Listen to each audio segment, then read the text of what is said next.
আজ সকাল থেকেই মনটা খুব ভালো ছিল, কারণ ঘুম থেকে ওঠার পর বাবা বলল যে আজ গুরুদেবের মন্দিরে যাবে। আর সেই জন্যই আমি রেডি হয়ে নিচ্ছিলাম এখানে। আর তারপর রেডিও হয়ে গেছিলাম।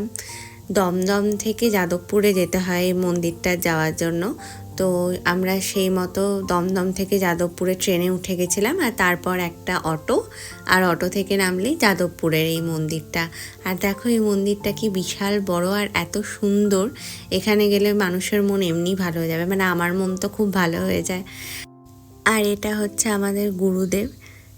এখানে আমরা কিছুক্ষণ বসলাম, আর তারপর এখানে আমরা লাইন দিলাম, কারণ কি এখানে গুরুদেবের অন্নভোগ দেওয়া হচ্ছিল, যেটা নেওয়ার জন্য লাইনে দাঁড়িয়েছিলাম। আর সত্যি এই ভোগের যে একটা স্বাদ, সেটা সব খাওয়ারকে হয়তো হার মানায়, এত ভালো। আর আমরা এখানে দাঁড়িয়ে 3জন মিলে এই ভোগের প্রসাদটা খেয়ে নিই। তারপর এখানে বেশ ঘুরে গোটা মন্দির দেখছিলাম। এত বড় মন্দির যে বেশ ঘুরে দেখা যায়। আর তারপর এখানে বসেছিলাম, কারণ দুপুরে এখানে ভোগ প্রসাদ খাবো বলে। আর এখানে ভাত, তরকারি, ডাল, বেগুনি, পনির, চাটনি, সমস্ত কিছু, পোলাও, সমস্ত কিছু দিয়ে একটা ভীষণ ভালো প্রসাদ পাওয়া যায়। সেসব খেয়ে আমরা এখানে গুরুদেবকে প্রণাম করি, বাবা প্রণাম করে, মা প্রণাম করে, আমি প্রণাম করি। আর তারপরে বাড়ির পথে রওনা দিই।